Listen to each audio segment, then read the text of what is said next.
সিরাজগঞ্জে শীত ও দর পতনের দ্বিমুখী সংকটে কয়েক হাজার পোল্ট্রি খামার। একদিকে বাড়ছে ডিমের উৎপাদন ব্যয়, অন্যদিকে কমছে দাম। এ দুইয়ের দোলাচলে পুঁজি হারাচ্ছেন তারা। এদিকে মরার উপর খাড়ার ঘা হয়ে বসেছে প্রাকৃতিক দুর্যোগ। অতিরিক্ত শীতের কারণে খামারগুলোতে দেখা দিয়েছে বার্ড ফ্লু সহ নানা রোগ। খামারিদের অভিযোগ, সংকটকালে প্রাণী সম্পদ বিভাগ থেকে কোনো সহযোগিতা মেলে না। আশরাফুল ইসলাম জয়ের প্রতিবেদন, জানাচ্ছেন তাহসিন তারিন।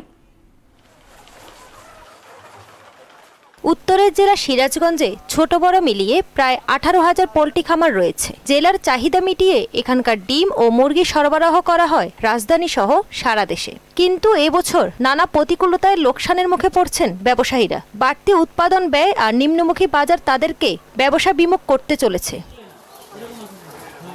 প্রচণ্ড ঠান্ডায় এবার খামারগুলোতে ডিমের উৎপাদন কমে গেছে প্রায় 10%। এছাড়া ঠান্ডাজনিত কারণে খামারগুলোতে দেখা দিয়েছে ব্লাড ফ্লু সহ নানা ব্যাধি। এতে লোকসানে বোঝা টানতে হচ্ছে তাদের। ওষুধ খাদ্যের দাম না কমায় তাহলে আমাদের আগামীতে ব্যবসা করা সম্ভব না। খামারিদের বাঁচাতে হলে খাদ্যের দাম, ওষুধের দাম কমাইতে হবে এবং ডিমের দাম বাড়াইতে হবে। শীতের কারণে মুরগি অতি রোগ বেলায় এসে চেপে ধরেছে, ওষুধে কাজ হইতেছে না। সরকারি কোনো সহযোগিতা পাই তাদের চিকিৎসার ব্যাপারে হয়তো আমরা এই চিকিৎসাটা করে কুলিয়ে উঠতে পারবো।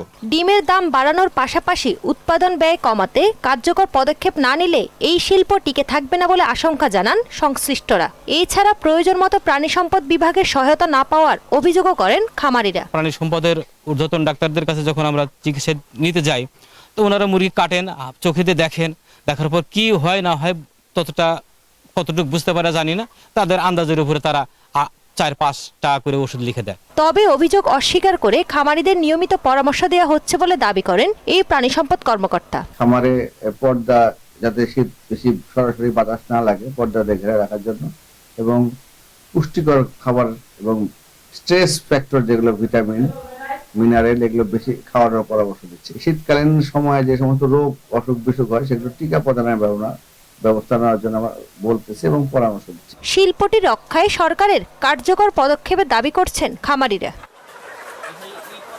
তাহসিন তারিন, মোহনা সংবাদ।